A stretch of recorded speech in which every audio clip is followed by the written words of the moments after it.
Hello friends, welcome back to our channel smart stitch. இந்த வீடியோவில் நம்ம லாங் ஃப்ரெஞ்ச் நாட் எப்படி போடுறது அதை தான் பார்க்க போகிறோம். ஏற்கனவே ஃப்ரெஞ்ச் நாட் போடுறத கற்றுக்கிட்டோம். கூடவே ஸ்ட்ராண்ட்ஸ் எடுக்கிறது, ஃப்ரெஞ்ச் நாட்டுக்கான நாட் போடுறது எல்லாமே கற்றுக்கிட்டோம். இதுலேயும் சேம் தான். ஸ்ட்ராண்ட்ஸ் எடுக்கிறது அதே மாதிரி எடுத்தால் போதும். நாட்டு போடுறதுமே ஃப்ரெஞ்ச் நாட்டில் எப்படி நாட்டு போட்டோமோ அதே மாதிரி நாட் போட்டால் போதும். இந்த லாங் ஃப்ரெஞ்ச் நாட்டை யூஸ் பண்ணி இந்த மாதிரி டிசைன்ஸ்லாம் பண்ண முடியும். லீஃபு, ஃப்ளாரு எல்லாமே பண்ணலாம். இதுக்காக நான் ஸ்ட்ராண்ட்ஸு த்ரெட்டை லோட் பண்ணி நீடில் எடுத்துட்டேன். அதே மாதிரி நாட் போட்டு பேக் சைடு க்ளூ அப்ளை பண்ணிக்கிட்டேன். இப்போது ஃபஸ்ட்டு நான் சர்க்கிளில் ஒரு ஃப்ளார் டிசைன் தான் ரெடி பண்ண போகிறேன். அதுக்கப்புறமா ஒரு லீஃபு, அதுக்கப்புறம் ஃப்ளாரோட சென்டர் போர்ஷன், ஹைபிஸ்கஸோட சென்டர் போர்ஷன் எல்லாமே நம்ம பார்க்கலாம். ஃபஸ்ட்டு சர்க்கிளை இந்த மாதிரி டிவைட் பண்ணிக்கோங்க கரெக்டாக ஹாஃபாக. அதுக்கப்புறம் இந்த மாதிரி ஹாஃபாக கிடைமட்டமாக ஒரு ஹாஃப், செங்குத்தாக ஒரு ஹாஃபாக பிரிச்சுக்கோங்க. அதுக்கப்புறமா நம்ம ஒர்க் பண்ணோன்னா நீட்டாக கிடைக்கும், அலைன்மெண்ட் மாறாது. ஃபஸ்ட்டு நீங்கள் லோட் பண்ணியிருக்கிற நீடில் கீழேருந்து மேலே பஞ்ச் பண்ணி எடுத்துக்கோங்க. நீடில் நம்பர் 5, 6, 7 அந்த மாதிரி நீங்கள் எடுத்துக்கோங்க. உங்களுக்கு ஈஸியாக ஹேண்ட் ஸ்டிச் போடுறதுக்கு எந்த நீடில் ஈஸியாக இருக்குமோ அதை எடுத்துக்கோங்க. இப்போது நம்ம பஞ்ச் பண்ணி மேலே எடுத்துட்டோம். நம்ம ஃப்ரெஞ்ச் நாட்டுக்கு என்ன பண்ணோமோ அதே தான் பண்ண போகிறோம். இந்த மாதிரி ஒரு முறையோ 2 முறையோ ட்விஸ்ட் பண்ணிக்கோங்க. பண்ணிவிட்டு ஃப்ரெஞ்ச் நாட்டுக்கு எந்த இடத்துல பஞ்ச் பண்ணி கீழேருந்து மேலே எடுத்தோமோ அதே இடத்துல தான் மறுபடியும் பஞ்ச் பண்ணுவோம்.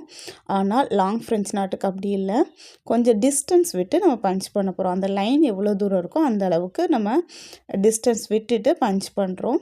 ஃப்ரெஞ்ச் நாட்டில் நம்ம எப்படி பண்ணோமோ அதே மாதிரி தான் பண்ணுறோம். இடது கையில் நூலை ஸ்ட்ராங்காக பிடிச்சிக்கிறோம், வலது கையில் ஊசி வச்சுருக்குறோம். இடது கையை நம்ம விட்டுறவே கூடாது, விட்டால் சிக்கு விழும். ஸோ இந்த மாதிரி ஃபைனல் ஸ்டேஜ் வரைக்கும் நீங்கள் பிடிச்சு விடுங்க. அப்படின்னா ரொம்ப ஈஸியாக நாட் ஃபார்ம் ஆயிரும். உங்களுக்கு பார்த்தாலே தெரியும், நம்ம தூரத்தில் கொஞ்சம் டிஸ்டன்ஸ் விட்டு பஞ்ச் பண்ணியிருக்கிறதுனால நம்மளுக்கு லாங் ஃப்ரெஞ்ச் நாட் கிடச்சிருக்கிறத உங்களால் பார்த்தாலே ஐடென்டிஃபை பண்ண முடியும். இதே தான் நம்ம மறுபடியும் நம்ம பண்ண போகிறோம். சென்டரை நம்ம ஃபோக்கஸ் பண்ணி சென்டர்லேருந்து எல்லா சைடும் ஸ்ப்ரெட் ஆகிற மாதிரி. இப்போது நம்ம ஒரே ஒரு ஃப்ரெஞ்ச் நாட் போட்டோம், லாங் ஃப்ரெஞ்ச் நாட்டு. அதுக்கு ஆப்போசிட்டில் போட போகிறோம்.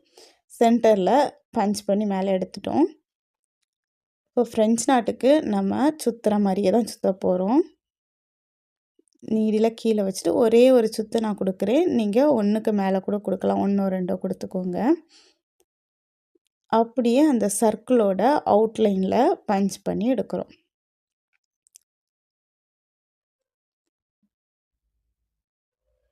பஞ்ச் பண்ணியாச்சு. சூப்பராக ஃப்ரெஞ்ச் நாட் விழுந்துடுச்சு. மறுபடியும் ஏற்கனவே நம்ம போட்ட அந்த லைனுக்கு ஆப்போசிட்டாக ஃப்ரெஞ்ச் நாட் போட போகிறோம். சென்டர்லேருந்து பஞ்ச் பண்ணி எடுத்துட்டோம். ஒரே ஒரு சுற்றி இருக்கிறேன். சர்க்கிளோட அவுட்லைனில் பஞ்ச் பண்ணி கீழே எடுக்கிறேன். இடது கையில் இருக்க நூலை மட்டும் விட்டுறாதுங்க, எண்டிங் வரைக்கும் கொண்டு போய் விடுங்க. அப்படின்னா தான் சிக்கு இல்லாமல் ரொம்பவே ஈஸியாக கிடைக்கும். இதுக்கு நீங்கள் யூஸ் பண்ணுற நீடிலோட அந்த காது பகுதி ஹோல் மட்டும் கொஞ்சம் பெருசாக இருக்கிறதா பார்த்து எடுத்துக்கோங்க. அப்படின்னா ஸ்ட்ராண்ட்ஸ் எடுக்கிறது ஈஸியாக இருக்கும். யூஸ்வலாக நம்ம எடுக்கிற மாதிரியே ஸ்ட்ராண்ட்ஸ் நீங்கள் 4 + 4 8 அல்லது 5 + 5 10 அல்லது 6 + 6 12 கூட எடுக்கலாம். நான் இப்போது 5 + 5 10 எடுத்துருக்கிறேன். இப்போது அந்த சர்க்கிளை நம்ம காலாக நம்ம பிரிச்சிட்டோம். 4 கால் பகுதியாக நம்ம பிரிச்சிட்டோம். ஒவ்வொரு கால் பகுதிக்கும் நீங்கள் ஸ்டிச் போடலாம். இதே ஃப்ரெஞ்ச் நாட் போடலாம், லாங் ஃப்ரெஞ்ச் நாட்டு. ஒவ்வொரு பகுதியிலையும் 1 முறையோ 2 முறையோ அல்லது 3 முறையோ நீங்கள் போடலாம். இப்போ நான் 1 முறை போடுறேன். ஒவ்வொரு கால் பகுதியிலையும் கரெக்டாக சென்டரில் 1 முறை போடுறேன். அவுட்லைனில் பஞ்ச் பண்ணி எடுக்கிறேன்.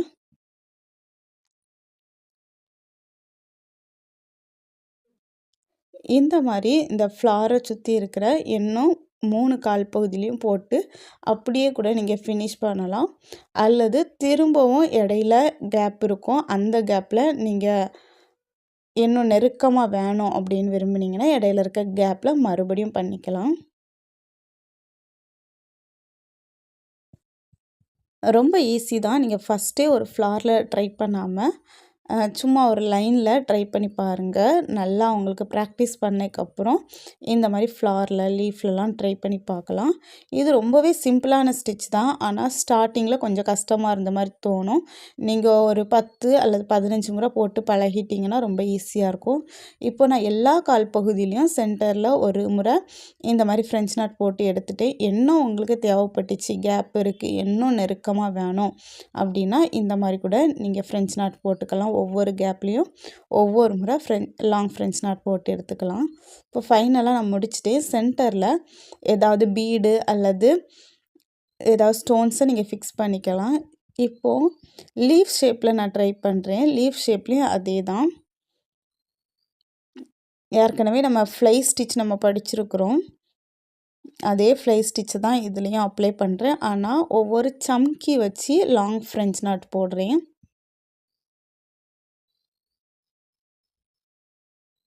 உங்களுக்கு அந்த லீஃபோட சைஸை கொஞ்சம் பெருசாக வேணுனாலும் நீங்கள் பண்ணிக்கலாம். இதே லீஃபை வச்சே நீங்கள் ஃப்ளாரோட பெட்டலாக யூஸ் பண்ணி ஃப்ளார் டிசைன் கூட இந்த மாதிரி பண்ணலாம். ஒரு முறை வலது பக்கம், ஒரு முறை இடது பக்கம். நம்ம ஃப்ளை ஸ்டிச்சில் பண்ணுற மாதிரி தான் பண்ணிகிட்ருக்குறோம். சென்டரில் உங்களுக்கு ரொம்பவே நெருக்கமாக வருது அப்படின்னா இந்த மாதிரி கேப் விட்டுக்கோங்க. கேப் விட்டு பண்ணுங்கள்.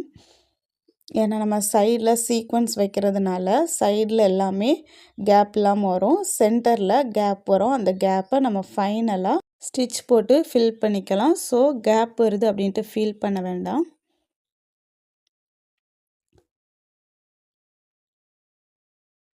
இந்த சீக்வன்ஸ் இப்போ நம்மளுக்கு வெளியே தெரியுது. நான் 2 முறை ட்விஸ்ட் பண்ணிவிட்டு 2 முறை சுற்றி ஃப்ரெஞ்ச் நாட் போடுறேன், தெரியுது. உங்களுக்கு தெரியலை அப்படின்னா நீங்கள் ஒரு முறை கூட போட்டுக்கலாம். ஃபைனலாக இந்த மாதிரி ஒரு ஸ்டிச் போட்டுக்கோங்க. அந்த கேப் எல்லாம் தெரியாமல் இருக்கணும் அப்படிங்கிறதுக்காக ஒரு லாங்காக ஒரு ரன்னிங் ஸ்டிச் போட்டு அந்த ரன்னிங் ஸ்டிச்சை இடையே கொஞ்சம் கொஞ்சம் தூரத்துக்கு ஒரு முறை இந்த மாதிரி பஞ்ச் பண்ணி விட்டுருங்க. அப்படின்னா லூஸ் ஆகாமல் இருக்கும். ஹைபிஸ்கஸோட சென்டர் போர்ஷனில் நம்ம லாங் ஃப்ரெஞ்ச் நாட் யூஸ் பண்ணுறோம். ஃபஸ்ட்டே லைன் போட்டுக்கோங்க. லைன் போட்டு அதே லைனில் கரெக்டாக பண்ணுங்கள். அப்படின்னா ரொம்ப ஈஸியாக இருக்கும். லைன் போடாமல் நீங்கள் கரெக்டாக ட்ரை பண்ணாலும் கொஞ்சம் கொஞ்சம் வேரியேஷன் வரும். ஸோ லைன் போட்டுக்கோங்க. ஏற்கனவே ஹைபிஸ்கஸோட சென்டர் போர்ஷனில் ஃப்ரெஞ்ச் நாட் மட்டும் போட்டு நம்ம ரெடி பண்ணோம். அதை விட இது கொஞ்சம் வித்தியாசமாக இருக்கும். லாங் ஃப்ரெஞ்ச் நாட் போட்டால் இன்னுமே நல்லாயிருக்கும். நீங்களும் ட்ரை பண்ணி பாருங்கள். கண்டிப்பாக இதில் ரெக்கார்ட் ஒர்க் நீங்கள் பண்ணணும். ஒரு சூப்பரான ஃப்ளார் டிசைன் செலக்ட் பண்ணி கண்டிப்பாக பண்ணுங்கள். டிசைனில் ட்ரை பண்ணும்போது தான் உங்களுக்கு ஸ்பீடு, பர்ஃபெக்ஷன், ஃபினிஷிங் எல்லாமே வரும். ஸோ கண்டிப்பாக ட்ரை பண்ணுங்கள். ஃப்ரெஞ்ச் நாட் கிளாஸ்லேயும் கண்டிப்பாக ஒரு டிசைனை எடுத்து பண்ணுங்கள். லாங் ஃப்ரெஞ்ச் நாட்லேயும் ஒரு டிசைன் பண்ணுங்கள். ரொம்பவே இம்பார்ட்டன்ட் ஆனது. ஏற்கனவே நம்ம ஃப்ரெஞ்ச் நாட்டை நம்மளோட குர்த்தி, நம்மளோட ட்ரெஸ்ஸில் எல்லாமே ரெடிமேட் ட்ரெஸ்ஸில் எல்லாத்துலேயுமே யூஸ் பண்ணலான்னு சொல்லியிருந்தேன். அதே மாதிரி இந்த லாங் ஃப்ரெஞ்ச் நாட்டையும் எல்லாத்துலேயுமே நீங்கள் யூஸ் பண்ணிக்கலாம். இந்த லாங் ஃப்ரெஞ்ச் நாட்டு, ஃப்ரெஞ்ச் நாட்டு, ரிங் நாட்டு அதெல்லாம் நீங்கள் யூஸ் பண்ணுறீங்க அப்படின்னா ஒரு ப்ளவுஸில் பண்ண போகிறீங்கன்னா ஃபஸ்ட்டு இந்த ஒர்க்கை முடிச்சிருங்க. ஸ்டோன் ஒர்க்கு எல்லா ஒர்க்கையும் முடிச்சுட்டு இதை முடிச்சிங்கன்னா த்ரெட்டு ஒவ்வொரு இடத்துலையும் சிக்கல் வரும். ஸோ ஃபஸ்ட்டு இதுக்கு ப்ரிஃபரன்ஸ் கொடுங்க நீங்கள் ப்ளவுஸில் ட்ரை பண்ணுறதா இருந்தால். இந்த கிளாஸ் உங்களுக்கு ரொம்பவே ஈஸியாக புரிஞ்சிருக்கும்னு நினைக்கிறேன். தேங்க்யூ.